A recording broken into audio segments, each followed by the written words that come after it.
Жантақ туралы ел аузындағы аңыз. Сонау ерте заманда Қатыгез хан өмір сүріпті. Сол Қатыгез хан қарауындағы барлық халықты жинап, мынадай бұйрық береді. Елдегі барлық 60-тан асқан қариялардың көзін жою керек. Бұл бұйрық тыныш жатқан халықты дүрліктіреді.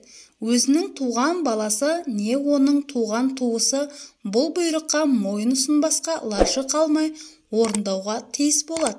Қаншама уақыт өтсе де бұл дәстүрге айналады. Жазықсыз 60-қа келген қариялар туған туыстарымен, бала шағасымен қоштасып, дүниеден оза береді. Бұл Қатыгез ханның бұйрығы болатын. Мұндай қатыгездік баланы әкеге жау ретінде көрсетті. Бір күні кезегі келген жігіт үйінде тұра алмай жатқан әкесін арқасына салып арқалап жолда келе жатты. Жігіттің сілесі қатып, шаршап демалуға бір тастың жанына тоқтап, арқасындағы арқалап келе жатқан әкесі салынған сандықты жерге қояды. Сол кезде сандық ішінде жатқан әкесі бар дауысымен қарқылдап күледі. Түкке түсінбеген баласы: «Қымбатты әкешім, өлімге бара жатып, мұнша шаттанып күлгенің не?» деп сұрайды. Әкесі сонда: «Ұлым менің, сенімен қоштасар күнде санаулы қалды. Әрі қорқынышты, әрі аянышты. Сонда да айтайын, халқымызда әкеңе не істесең, алдыңнан сол келет деген нақыл сөз бекер айтылмаған екен. Сол сөздің шындық екеніне енді көзім жетті.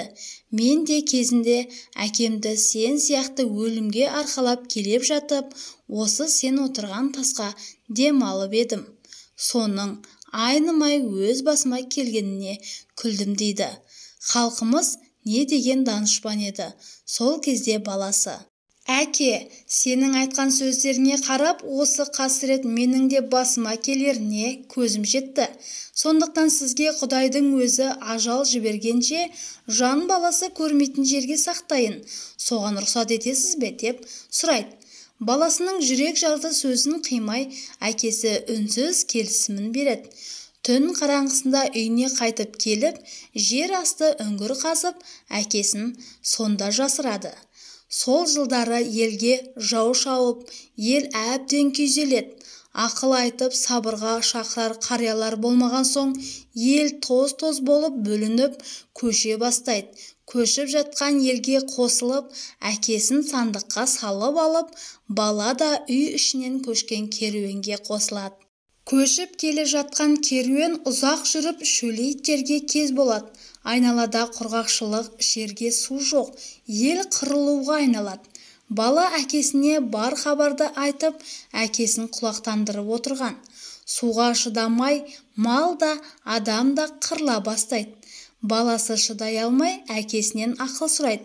Әкесі мән-жайды түсінген соң баласына: «Елдің бәрін тоқтатып, сабырға шақыр, су табылады деп айт» деді. Сонда баласы әкесін сөзін дек бірлері қашқан елге жеткізеді. Халық көштерін тоқтатып, сол жерге аялдауға келісіп, жас баланың ақылын тыңдайды. Бала әкесінің айтуымен 2 өгізді босатып жібереді де, олардан көз алмай қадағалап тұрады. Қос өгіз жұлқынған бойдан бір топ тікеннің түбін аяқтарымен шаңғытып, теуіп, өкіріп жібереді. Сол кезде бала өгіздердің көрсеткен жерінен құдық қазу керектігін айтады. Халық сенің кіремей тұрса да, баланың айтқанын орындауға келісіп, құдық қазады. Тікеннің тамырын қуалай қазған олар көп кешікпей жер асты суына жетеді. Қарияның берген ақылының арқасында жұттан аман қалады. Сол жерге көштерін тоқтатып қоныстанады.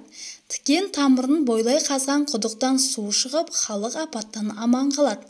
Халықтың қырылудан аман қалуына бала әкесінің ақылы себепші болғандығын жұртқа паш етеді. Бұл сөз патшаға да жетеді. Сол оқиғадан кейін патша жарлығын өзгертіп, жасы 60-тан асқан қарттарды өлім жазасына кесетін жарлығын өзгертіпті. Содан бері бұл тікенді халық жан сақтау деп атап кетіпті. Ал қазіргі кезде бұл тікен жантақ деп аталып жүр. Жантақ шөбі туралы ел аузындағы аңызда былай айтылады. Ерте көктемде қыстаудан жайлауға көшкен ел ұзақ жүріп, бір төбенің баурайына дамылдайды.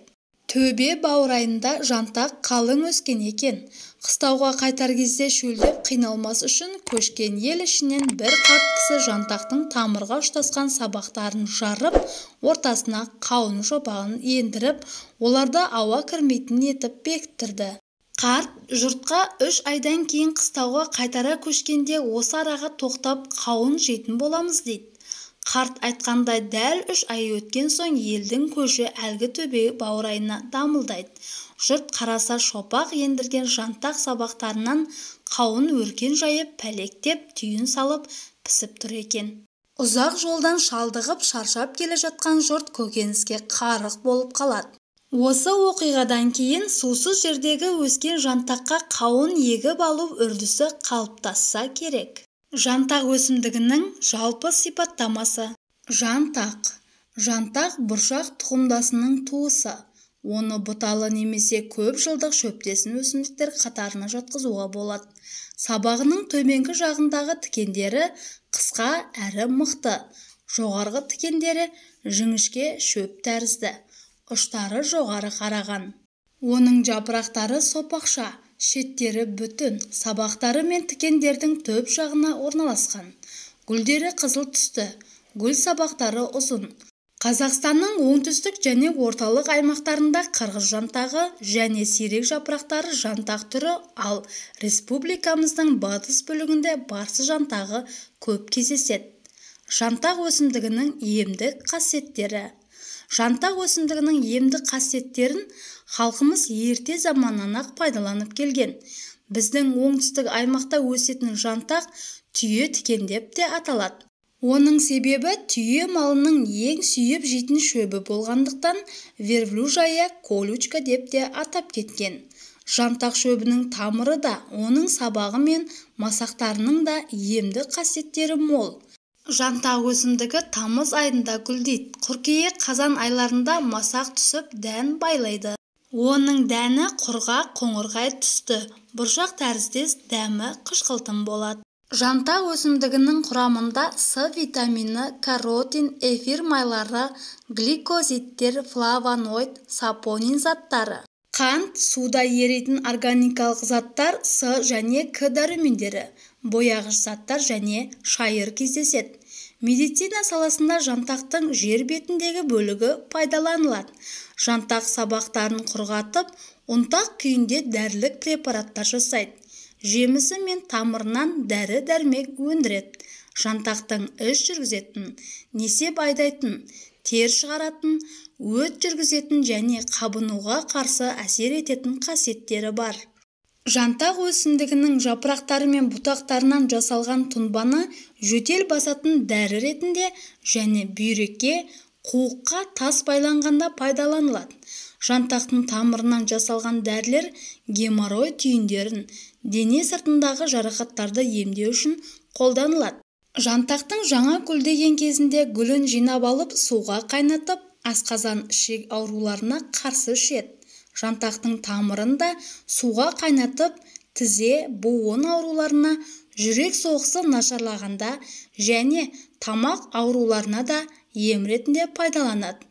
20 грамм тамыр үгіндісін 300 грамм қайнап тұрған суға салып, жабық ыдыста 30 минут бұқтырып, сүзіп, ас алдында әр жолы 3 ас қасықтан күніне 3 рет ішесіз.